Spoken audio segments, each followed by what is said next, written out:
நமக்கு துன்பத்தை தருகிறது, கவலைகளை தருகிறது. அது நம்முடைய குடும்பம், அல்லது நாம் செய்யக்கூடிய தொழில், அல்லது நம்மிடத்தில் இருக்கக்கூடிய தொடர்பு, அல்லது நாம் இழந்த ஏதேனும் ஒரு இழப்பு. அந்த கவலை, துன்பம், வருத்தம், சிலருக்கு பிள்ளைகள் இல்லையே என்று, சிலருக்கு பிள்ளைகளை கொண்டு, சிலருக்கு சிறந்த தொழில் அமையவில்லையே என்று, சிலருக்கு அமைந்த தொழிலை கொண்டு, இப்படி ஒவ்வொருவருக்கும் ஒவ்வொரு விதமாக கவலைகளினுடைய ரூபம் மாறுபடுகிறது. யாரும் கவலையற்றவர்கள் இல்லை, யாரும் நெருக்கடிகளற்றவர்கள் இல்லை. ஏதோ ஒரு சில நெருக்கடிகள் மனிதனை போட்டு நெருக்குகிறது. சில நேரங்களில் அதில் நாம் துவண்டுதான் போகிறோம். ஆனால் உள்ளபடியே ஒரு மூமின் எப்படி இருக்க வேண்டும் என்பதற்கு அருமை நாயகம் ஸல்லல்லாஹு அலைஹி வஸல்லம் அன்னவர்களும் சரி, அல் குர்ஆனும் சரி அழகாக நமக்கு வழிகாட்டுகிறது. எந்த காலகட்டத்திலும் நீங்கள் மனம் தளர்ந்து விடக்கூடாது. நமக்கு வரக்கூடிய பிரச்சனைகள் அல்லது நாம் சந்திக்கக்கூடிய இன்னல்கள், சிரமங்கள், அதை வைத்து நாம் மனதால் புழுங்கி அதை நினைத்தே உருகிவிடக்கூடாது. குர்ஆன் நம்மை ஆசுவாசப்படுத்துகிறது. அல்லாஹ்வின் பேரருளை விட்டு நீங்கள் நிராசையாகி விடாதீர்கள். உலகத்தில் சில விஷயங்களை நீங்கள் விரும்புவீர்கள், ஆனால் உங்களுக்கு அது கிடைக்காமல் போகலாம். உலகத்தில் சில விஷயங்கள் வேண்டாம் என்று நீங்கள் வெறுப்பீர்கள், ஆனால் அதுதான் உங்களுக்கு கிடைக்கும். நீங்கள் நினைக்க வேண்டாம், நம்ம நினைச்சதுலாம் கிடைக்கலையே, நம்ம எது வேண்டாம்னு நினைச்சோமோ அதுவெல்லாம் கிடைக்குது அப்படின்னு நினைக்காதீங்க. அல்லாஹ் நம்முடைய நெற்றி பொட்டில் அடித்தால் போன்று சொல்கிறான், வல்லாஹு யஅலம் வ அன்தும் லா தஅலமூன். அல்லாஹ்வுக்கு தெரியும், படைத்தவனவன், உங்களுக்கு தெரியாது என்கிறான். எனவே நீங்கள் விரும்புவது உங்களுக்கு கேடாக விரையும், நீங்கள் வெறுப்பது உங்களுக்கு நன்மையாக கிடைக்கும். எனவே அல்லாஹ்வுக்கு தெரியும், உங்களுக்கு தெரியாது என்று அல்லாஹ் இந்த ஒற்றை வார்த்தையில் தன்னுடைய அற்புதமான வரிகளை முடித்துக் கொள்கிறான். நபிகள் பெருமானார் ஸல்லல்லாஹு அலைஹி வஸல்லம் உடைய வாழ்க்கையிலே இதற்கு எக்கச்சக்கமான உதாரணங்களை நம்மால் பார்க்க முடிகிறது. அன்பு பெருமக்களே, ஹஜ்ரத் சய்யிதுனா தாவூத் அலைஹிஸ்ஸலாம் காலத்தில் நடந்த ஒரு நிகழ்ச்சியை நான் உங்களுக்கு தெரியப்படுத்துகிறேன். தாவூத் அலைஹிஸ்ஸலாம் இடத்திலே ஒரு பெண்மணி வந்தார்கள். வந்த பெண்மணி சொன்னாங்க, ரப்புக வாலிமுன் அம் ஆதிலுன். நபி தாவூத் அவர்களே, நீங்கள் இறைவனின் தூதர், உங்களுடைய ரப்பு அநியாயக்காரனா அல்லது நீதவானா? கேட்குற கேள்வி வித்தியாசமாக இருக்குல்ல. உங்களுடைய ரப்பு அநியாயக்காரனா இல்லது நீதம் செலுத்தக்கூடியவனா? என்னமா கேட்குற கேள்வி? நிச்சயமாக படைத்தவன் நீதத்திற்குரியவனாகத்தான் இருப்பான். எப்படி அவன் அநியாயக்காரனாக மாறுவான்? உன் கதை என்ன? ஏன் இப்படி உன்னை இந்த கேள்வியை கேட்க வைத்தது என்ன விஷயம்னு கேட்டாங்க. அந்த பெண்மணி சொன்னார்கள், நான் ஒரு கணவனை இழந்த பெண். என்னுடைய கணவன் வஃபாத் ஆகிவிட்டார், இறந்து விட்டார். நான் ஒரு விதவை பெண். மட்டுமல்ல, எத்தீமான 3 பெண் பிள்ளைகளுக்கு தாய். நான் 3 பெண் பிள்ளைகள் நான் தான் பராமரிச்சுட்டு இருக்கிறேன். ஏதோ நான் செய்யக்கூடிய உழைப்பு, அதில் கிடைக்கக்கூடிய சொற்ப ஊதியம், அதை வைத்து எங்களுடைய கால்வயிறு அறவயிறு கஞ்சி குடித்து ஏதோ வாழ்க்கை ஓடிக்கொண்டிருக்கிறது. நான் செய்கிற வேலை என்னன்னா, நூலை எல்லாம் திரித்து, ஒரு நம்ம ஊர்களில் பழைய காலங்களில் கிராமங்களில் பார்க்க முடியும், தறி நெய்ப்பாங்க, அதுக்கு முன்னாடி நூல் திரிப்பாங்க. அந்த நூல் திரிப்பதற்கென்று ஒரு பெரிய கம்பி வச்சுருப்பாங்க. அப்படி நூல்கள் எல்லாம் மொத்தமாக அதில் கோர்த்து அதற்கடுத்து தான் கொண்டு நெசவு செய்வதற்கு தறிக்கு ஏற்றுவார்கள். இப்படி நான் நூலை எல்லாம் சரி செய்து திரித்து திரித்து திரித்து திரித்து அந்த பெரிய ஒரு இரும்பு கம்பியிலே நான் மொத்தமாக சேர்த்து வைத்துக் கொள்வேன். திரித்த நூல்களை எல்லாம் கொண்டு போய் கடை வீதியில் போய் அதில் கொஞ்சம் லாபத்தை வைத்து விற்று அதில் வரக்கூடிய காசை வைத்து என்னுடைய வயிற்றையும் என் பிள்ளைகளுடைய வயிற்றையும் கழுகி வருகிறேன். நேற்றைய நாள் நான் நூலை திரித்து எடுத்து பஜாரிலே கொண்டு விற்கலாம் என்று போனால், திடீரென்று எங்கிருந்தோ ஒரு பெரிய கழுகை போன்று உண்டான அமைப்பில் ஒரு பறவை வந்து அந்த நூலையும் அந்த மொத்த இரும்பு கம்பியையும் மொத்தமாக தூக்கிவிட்டு போய்விட்டது. என் முதலே போச்சு, என்னுடைய வியாபாரமும் போச்சு, அதற்கான முதலும் போச்சு. நான் இனிமேல் எப்படி வியாபாரம் பண்ணுறது? எங்களுடைய குடும்பத்தை, என்னுடைய அனாதையான பிள்ளைகளை எப்படி நான் அவர்களுக்கு சாப்பாடு கொடுப்பது? பசியோடு பட்டினியோடு வந்து நிற்கிறேன். எனவே தான் நான் கேட்டேன், நாங்கள் இப்படி தானே இவ்வளோ கஷ்டப்பட்டு சம்பாதிக்கிறோம், கொஞ்சம் கொஞ்சம் தானே சம்பாதிக்கிறோம், அந்த காவயிறு அறவயிறு சாப்பாடு தானே நாங்கள் போய்கிட்டு இருக்குது, இது கூட உங்கள் இறைவனுக்கு பிடிக்கலையா? அநியாயமா இது? எனவே தான் நான் கேட்டேன் என்று அந்த அம்மா சொல்லிச்சு. அதாவது தாவூத் அலைஹிஸ்ஸலாம் சொன்னாங்க, கொஞ்சம் பொறுமையாக இருமா, எதை செய்தாலும் அல்லாஹ் அதற்கு நியாயம் வைத்திருப்பான். மூமீன்கள் பொதுவாக நமக்கு வலுதரக்கூடிய வசனங்கள் நிறைய இருக்குது குர்ஆனிலே. அதிலே ஒரு விஷயம்தான், ஒரு வசனம்தான் நம்ம எல்லாருக்கும் தெரிந்த ஒரு அத்தியாயம், சூரத்து அலம் நஷ்ரஹ். அந்த அலம் நஷ்ரஹிலே அல்லாஹு தஆலா நீங்கள் கவனித்து பார்த்திருப்பீர்கள், ஒரு விஷயத்தை 2 தடவை மடக்கி மடக்கி சொல்கிறான். பார்த்துருக்கீங்களா? இன்ன மஅல் உஸ்ரி யுஸ்ரன், இன்ன மஅல் உஸ்ரி யுஸ்ரா. ஒரே கருத்து தான், ஒரே வார்த்தை தான், அல்லாஹ் 2 தடவை சொல்கிறான். திருக்குர்ஆனில் 6200 சொச்சம் வசனங்கள் இருக்கிறது. ஒரு சில அறிவிப்புகளிலே கூடுதல் குறைவு. ஆனால் எந்த வசனமும் தேவையற்றது, இது அதிகப்படி, இது இந்த இடத்துல சொல்லாமல் தான் நல்லா இருக்கும் அப்படின்னு எதையும் சொல்ல முடியாது. திருக்குர்ஆனின் ஒவ்வொரு எழுத்தும் ஒவ்வொரு வசனங்களும் அர்த்தம் உள்ளது, வீணானது இல்லை. அப்படி என்றால் ஏன் ஒரு வசனத்தை அல்லாஹ் 2 தடவை சொல்ல வேண்டும்? ஒரே கருத்தை ஏன் 2 தடவை மடக்கி சொல்ல வேண்டும் என்றால், அறிஞர்கள் சொல்கிறார்கள், உங்களுக்கு அல்லாஹ் ஒரு கஷ்டம் கொடுத்தால் 2 சந்தோஷம் தருவான். உங்களுக்கு ஒரு நெருக்கடி வந்தால் 2 மகிழ்ச்சி வரப்போகிறது. உங்களுக்கு ஒரு இழப்பு என்றால் 2 சந்தோஷம், 2 வரவு வரப்போகிறது. இதுதான் உண்மை. இதற்காக வேண்டிதான் அல்லாஹ் 2 தடவை சொல்கிறான். இப்போ சொன்னாங்க தாவூத் அலைஹிஸ்ஸலாம், கொஞ்சம் பொறுமையாரி, நீ வார்த்தையை விட்டுறாத. சில சமயங்களில் கோபத்தில் அல்லது ஏதாவது ஒரு பதட்டத்தில் வார்த்தையை விட்டு விடுகிறோம், விட்டு அதற்கு பின்னால் யோசிக்கிறோம், தவிக்கிறோம். ஆஹா, அப்படி சொல்லிட்டு கூடாதே என்று நினைக்கிறோம். தாவூத் அலைஹிஸ்ஸலாம் கொஞ்சம் பொறுமையாரிமா, கொஞ்சம் உட்காருமான்னாங்க. ஒரு ஓரத்தில் உட்கார்ந்தாங்க அந்த அம்மா. கொஞ்ச நேரத்தில் திடீரென்று ஒரு 10 வியாபாரிகள் வந்தார்கள். வந்தவர்கள் தாவூத் அலைஹிஸ்ஸலாம் இடத்திலே வந்து, நாங்கள்லாம் கடல் வணிபம் செய்யக்கூடியவர்கள், கடலில் போய் முதல்ல போட்டு எடுத்து வந்து சரக்கு எடுத்து வந்து ஊரில் விற்பனை செய்யக்கூடியவங்க. அப்படி நாங்கள் வியாபார சரக்குகளை எல்லாம் வாங்கிட்டு ஒரு சின்ன படகிலே நாங்கள் ஏறி வந்து கொண்டிருந்தோம். வந்து கொண்டிருக்கக்கூடிய சமயத்திலே கடுமையான காற்று, கடுமையான அனல் பறக்கக்கூடிய சூறாவளி காற்று. அந்த சூறாவளி காற்றிலே நாங்கள் வந்து அந்த சின்ன படகு அங்கிட்டும் இங்கிட்டும் சாய்கிறது. எங்களுக்கு பயம், நாங்களும் மொத்தமாக மூழ்கி போவோமோ அல்லது நாங்கள் கொண்டு வந்த மொத்த சரக்கும் வீணாய் போய்விடுமோ. சரி, சரக்கு போனாலும் பரவாயில்ல, உயிர் காப்பாற்றப்படணுமே.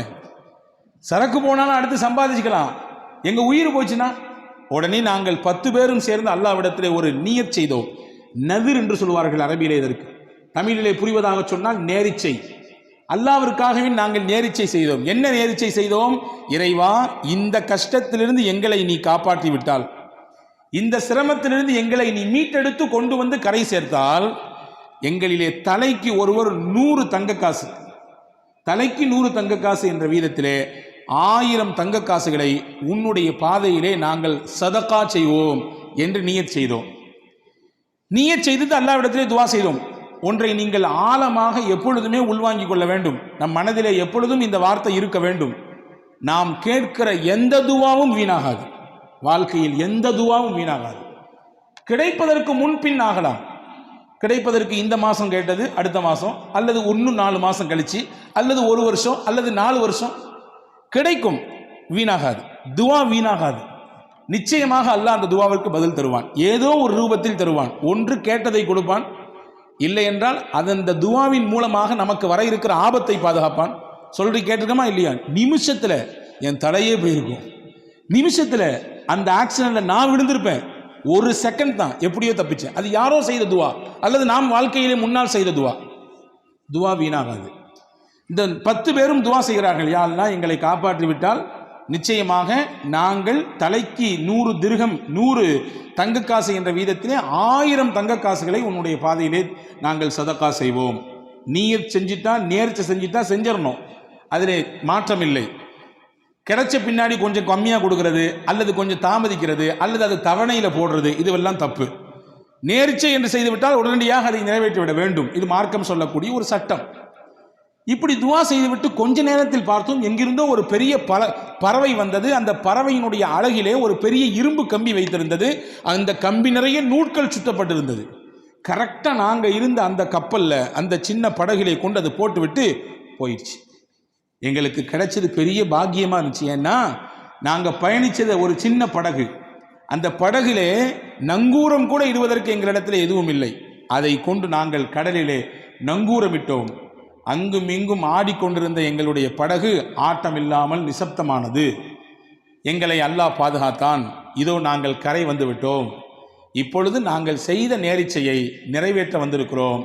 இந்தாங்க நபியே தாவூத் அலைஹிஸ்ஸலாமே, 1000 தங்க காசுகள். யாருக்கு தேவைப்படுகிறதோ அதை நீங்கள் செய்யுங்கள், கொடுத்து விடுங்கள் என்று சொல்லிவிட்டு கப்பு சிப்புன்னு போயிட்டாங்க அந்த 10 வியாபாரிகளும். சிரித்து கொண்டே தாவூத் அலைஹிஸ்ஸலாம் அந்த பெண்ணை கூப்பிட்டாங்க, வான்னு கூப்பிட்டாங்க.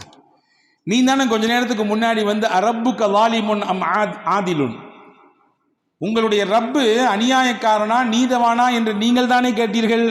ஆமா, நான் தான் கேட்டேன். அல்லாஹ் உன்கிட்ட இருக்கக்கூடிய இந்த நூல் கண்டையும் இந்த இரும்பையும் தூக்கி விட்டு அல்லாஹ் உனக்கு என்ன கொடுக்க நாடி இருக்கான் தெரியுமா? இந்த 1000 தங்க காசை கொடுக்க நாடி இருக்கலாம். இந்த 1000 தங்கத்தை உனக்கு தரத்தான், இந்த 1000 ரூபாயை உனக்கு தரத்தான் அல்லாஹ் அதை எடுத்தான். இந்த வச்சுக்கோ, இதுக்கு தகுதியான ஆள் நீதான், நீதே இதை பயன்படுத்து, உன் பிள்ளைகளுக்கு கொண்டு போய் இதை கொடு, உணவு வாங்கி கொடு, உங்களுடைய வாழ்க்கைக்கு தேவையானதை இதை வைத்து பயன்படுத்திக் கொள் என்று தாவூத் அலைஹிஸ்ஸலாம் அந்த பெண்ணிடத்திலே சொல்லி அனுப்பியதாக ஒரு வரலாற்று செய்தி இருக்கிறது. அன்பு சகோதரர்களே, எந்த காலகட்டத்திலும் இதுதான் மூமியின் நம்பிக்கை. எந்த ஒரு நெருக்கடியான நிலை வந்த பொழுதிலும் கூட நாம் மனம் தளர்ந்து விடக்கூடாது. உறுதியான எண்ணத்தோடு அல்லாஹ் இருக்கிறான் என்ற நினைப்போடு நாம் பயணிக்க வேண்டும் என்பதை தான் இஸ்லாம் அழகாக நமக்கு கற்றுத்தருகிறது. ரசூலுல்லாஹி ஸல்லல்லாஹு அலைஹி வஸல்லம் சொல்வார்கள், அஜபன் லி அம்ரில் மூமின், ஒரு மூமினுடைய விஷயம் எல்லாமே ஆச்சரியமாக இருக்கிறது. இன்ன அம்ரஹு குல்லஹு கைருன், அவர் செய்கிற எல்லா விஷயமே அவருக்கு நலவாகத்தான் வந்து விடுகிறது. வலைஸ தாலிக இல்லா லிமூமின், மூமினுக்குத்தான் அல்லாஹ் இப்படியான ஒரு பாக்கியத்தை தந்திருக்கிறான். என்ன? இன் அசாபத்துஹு சர்ராஉ ஃபஷக்கர ஃபகான கைரன் லா, அந்த மனிதனுக்கு ஏதாவது ஒரு சந்தோஷமான நிகழ்ச்சி நடந்தால், மகிழ்ச்சிகரமான செய்தி நடந்தால் அல்லாஹ் அவருக்கு ஷுக்ரியா செய்கிறார், நன்றி செலுத்துகிறார். யா அல்லாஹ், நான் நினைத்ததை போன்று என்னுடைய வியாபாரம் போய்கொண்டிருக்கிறது, லாபகரமான நிலை, நல்ல ஒரு முன்னேற்றம், நான் நினைத்தது போன்று உண்டான குடும்ப அமைப்பு, நான் நினைத்ததை போன்று உண்டான என்னுடைய பிள்ளைகளுடைய எதிர்கால திட்டமிடுதல் எல்லாம் சிறப்பாக போயிட்டு இருக்கு. யா அல்லாஹ், உனக்கே எல்லா புகழும், நன்றி. அல்லாஹ்வின் தூதர் சொன்னார்கள், ஃபகான கைரன் லா, அவருக்கு சந்தோஷம், உடனே நன்றி செலுத்தினார், அல்லாஹ் அவருக்கு அதை நன்மையாக மாற்றுகிறான். வைன் அஸாபத்துஹு லர்ரா, அவருக்கு ஏதாவது ஒரு தீங்கு ஏற்பட்டு விட்டால், கவலை ஏற்பட்டு விட்டால், மனதால் ஏதாவது துவண்டு விடக்கூடிய விஷயங்கள் நடந்து விட்டால், ஃபஸபர, அதிலே பொறுமையாக இருக்கிறார், எல்லாம் அல்லாஹ்வுடைய நாட்டம் என்று பொறுமை காக்கிறார். ஃபகான கைரன் லா, அந்த பொறுமை காக்கக்கூடிய விஷயமும் அவருக்கு நன்மையாக மாறுகிறது என்று நபிகள் பெருமானார் ஸல்லல்லாஹு அலைஹி வஸல்லம் அவர்கள் சொல்லித்தரக்கூடிய விஷயத்தை நாம் பார்க்கிறோம். எனவே அன்பர்களே, இன்னைக்கு கவலையினுடைய உச்சகட்டத்திலே மனிதர்கள் வாழ்வதை பார்க்கிறோம். WHO என்று சொல்லக்கூடிய வேர்ல்டு ஹெல்த் ஆர்கனைசேஷன் அது சொல்லுகிறது, உலகத்தில் எது பெரிய நோய், பெரிய நோயாக எது இருக்கிறது, இதய சம்பந்தப்பட்ட நோயா அல்லது புற்றுநோயா அல்லது வேற ஏதாவது ஸ்ட்ரோக் மாதிரி உண்டான விஷயமா? கிடையாது. ஸ்ட்ரெஸ் தான் பெரிய நோய், கவலை தான் பெரிய நோய். கவலை தான் எல்லா நோய்களுக்கும் மூலதனம் என்று சொல்கிறது. சிறுவர்களிலிருந்து பெரியவர்கள் வரை கவலையினால் பாதிக்கப்படுவதை பார்க்கிறோம். அப்படிப்பட்ட கவலையில் இருக்கக்கூடியவர்களுக்கு மாணவி ஸல்லல்லாஹு அலைஹி வஸல்லம் எந்த மாதிரியான போதனைகளை தந்திருக்கிறார்கள் என்பதை நாம் கவனிக்க வேண்டும். எனவே கவலை ஒரு மனிதனுக்கு உச்சகட்டமாக கூட கூட நல்ல நிலையில் இருப்பவரும் கூட சில நேரங்களிலே கொஞ்சம் தடுமாறி விடுகிறார் இல்லையா? பெரும் பெரும் பிரபலங்கள், பெரிய பெரிய துறை சார்ந்த வல்லுநர்கள், பெரிய பட்டதாரிகள், அவர்கள் கூட கடைசியிலே தனக்கு ஏற்படக்கூடிய இறுக்கத்தினாலே தன் வாழ்க்கையே முடிக்கக்கூடிய எல்லைக்கு போய் நிற்கிறார்கள். ஆனால் மார்க்கம் அதற்கு ஒருபொழுதும் அனுபவிக்கவே இல்லை. அல்லாஹ் அல் குர்ஆனிலே அழகாக சொன்னான். இந்த வசனங்கள் எல்லாம் நம்முடைய உள்ளத்திலே எழுதி வைக்கப்பட வேண்டிய வசனங்கள். வலனபுலுவன்னகும் பிஷைஇம் மினல் ஹௌஃப் வல்ஜூஇ வனக்ஸிம் மினல் அம்வால் வல்அன்ஃபுஸி வஸ்ஸமராத், உங்களை நாம் சோதிப்போம். எப்படி எல்லாம் சோதிப்போம்? மினல் ஹௌஃப், பயத்தை தருவோம், வல்ஜூ, பசியை கொடுப்போம், வனக்ஸிம் மினல் அம்வால், உங்களுடைய பொருளாதாரத்தில் இழப்பை ஏற்படுத்துவோம், வல் அன்ஃபுஸ், உங்களோடே சுத்தி சுத்தி வந்தவர்கள், உங்கள் உறவுக்காரர்கள், உங்களுடைய நண்பர்கள், உங்களுக்கு அறிமுகமானவர்கள், சொல்லப்போனால் உங்களுடைய ரைட் ஹேண்ட்னு சொல்ற அளவுக்கு, உங்களுடைய வலதுகை என்று சொல்லும் அளவிற்கு இருப்பவர்கள் பொசுக்குன்னு இறந்துடுவாங்க, திடீர்னு இறந்து போயிடுவாங்க. இதுவெல்லாம் சோதனையின் ரூபங்கள்.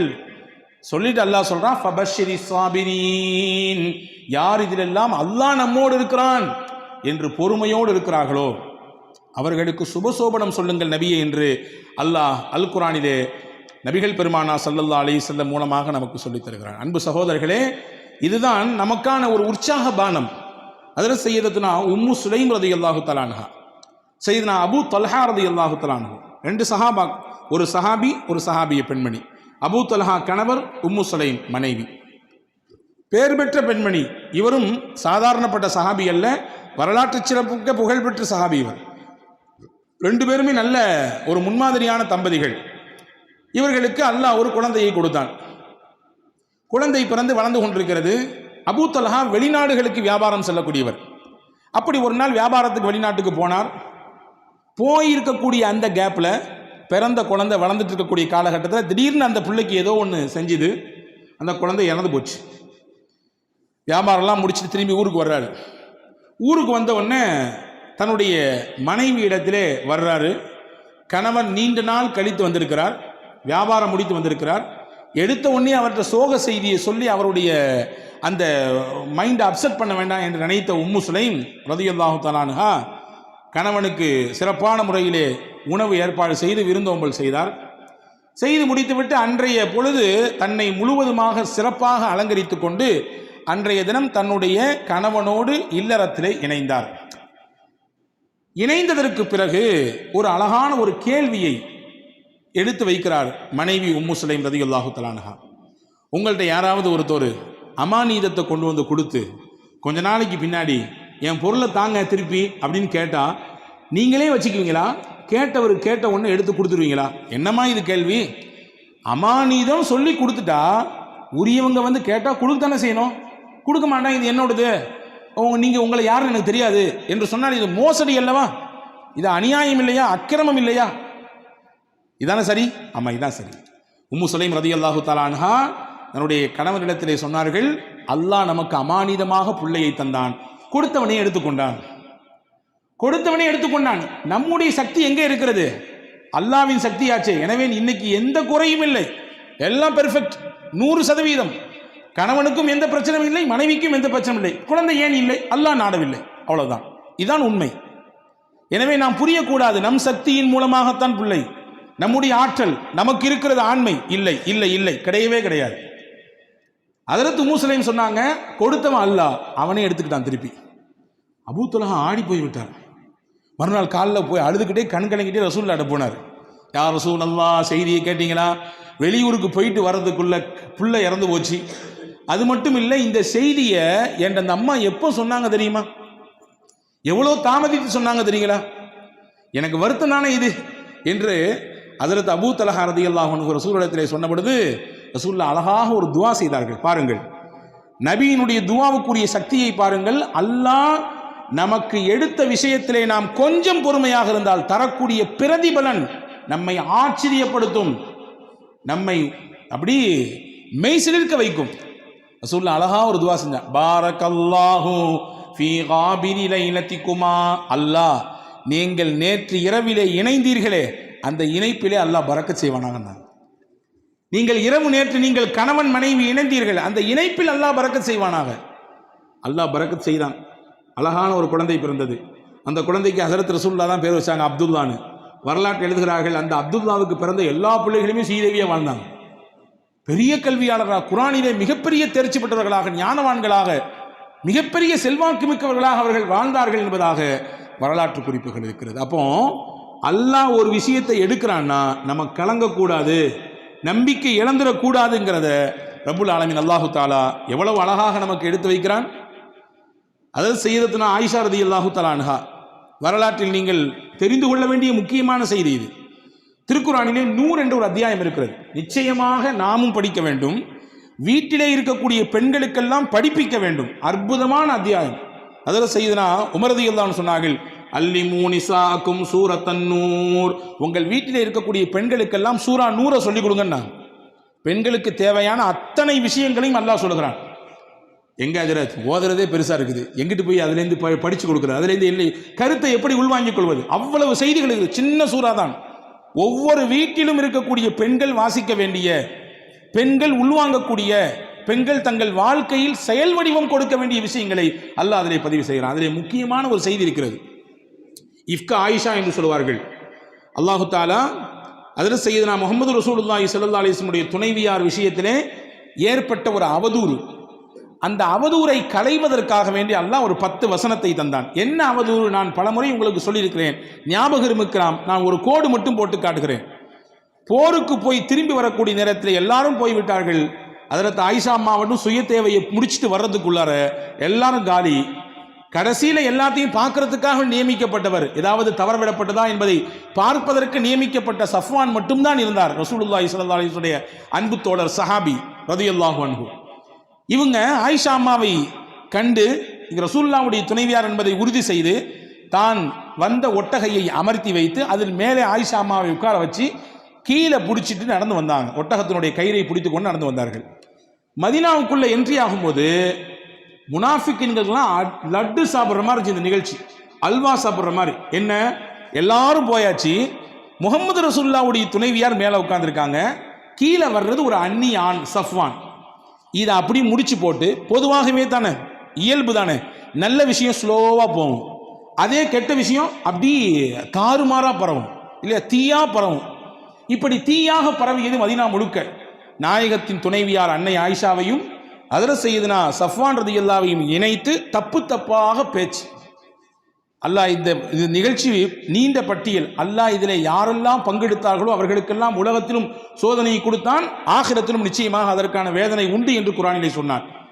இந்த நிகழ்ச்சிக்கு அல்லாஹ் பாடம் சொன்னான். இது இல்ல, ஆயிஷா அம்மா மீது எந்த குற்றமும் கிடையாது, அவங்க பத்தினி, பத்தரை மாத்து தங்கம், அவர்கள் ஒரு தூசு கூட அவர்கள் மீது படவில்லை, அவ்வளவு தூய்மையானவங்க. ஏன்னா தூய்மையானவர்களாக இருப்பதினாலே தான் நாயகத்திற்கு அல்லாஹ் துணைவியாக தேர்வு செய்தான், நாயகத்திற்கு மனைவியாக அல்லாஹ் தேர்வு செய்தான். அல்லாஹ்வால் தேர்வு செய்யப்பட்ட முடிவு அது.